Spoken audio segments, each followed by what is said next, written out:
Shalom, damai di hati, saudara yang diberkati Tuhan Yesus Kristus.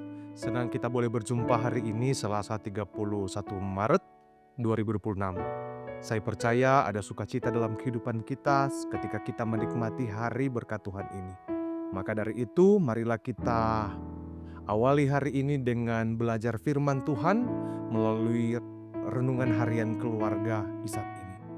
Sebelum kita membaca dan merenungkannya, mari kita berdoa.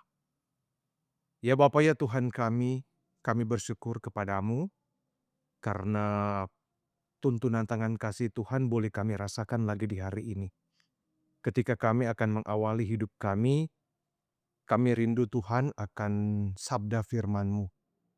Maka di saat ini kami akan membacanya dan merenungkannya bersama-sama. Bagi kami yang mendengar firman-Mu dimanapun itu kami berada.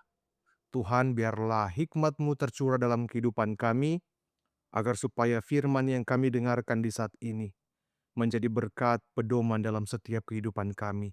Ketika kami beraktivitas dimanapun kami akan pergi dan berada. Tuhan, berfirmanlah kepada kami siap mendengarkan firman-Mu. Di dalam nama Tuhan Yesus, kami berdoa. Amin.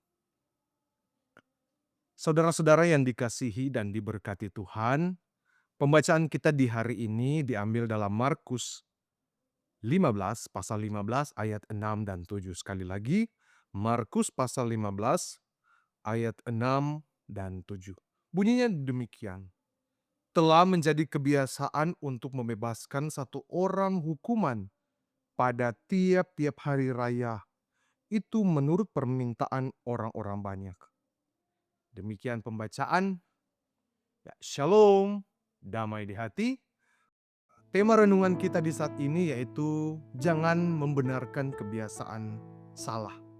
Nah, saudara-saudara yang diberkati Tuhan, kita mengenal dalam pemerintahan modern kebijakan remisi, gerasi ataupun amnesti yang diberikan kepada narapidana dalam peristiwa-peristiwa tertentu seperti pada hari kemerdekaan.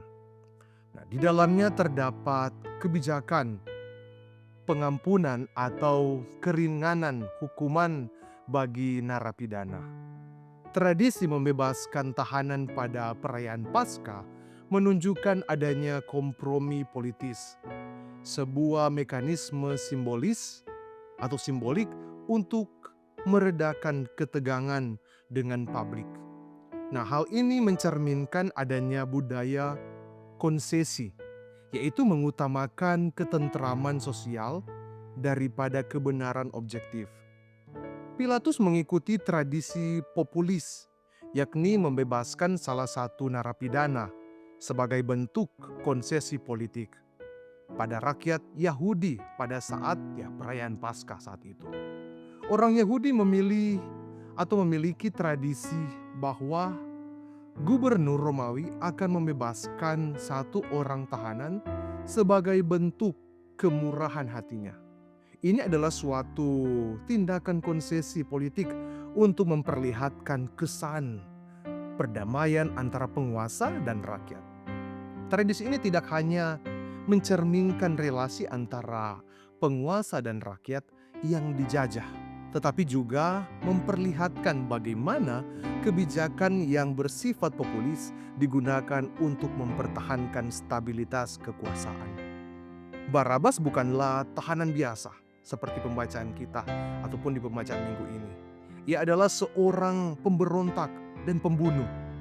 Hal ini memberikan gambaran sosial politis tentang praktik pembebasan seorang tahanan pada hari raya, yakni kebebasan yang mencampur unsur tradisi, politik, dan konsesi publik.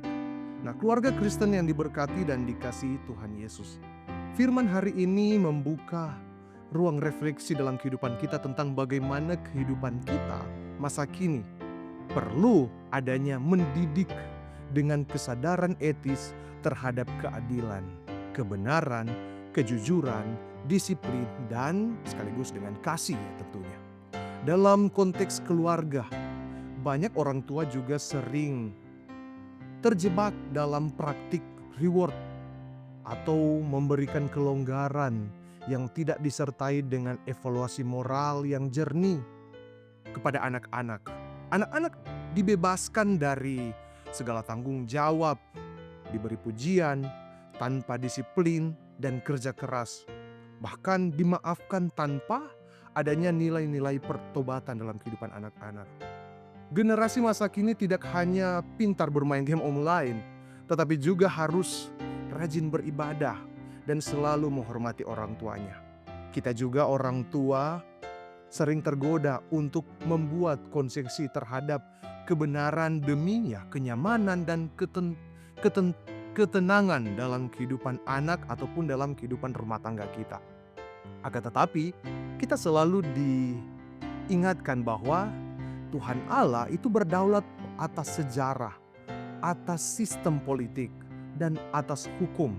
Maka sebagai orang tua, kita juga diberi kesempatan untuk memberikan didikan yang benar kepada anak-anak dan tidak menormalisasikan kebiasaan yang salah atau buruk dalam kehidupan kita.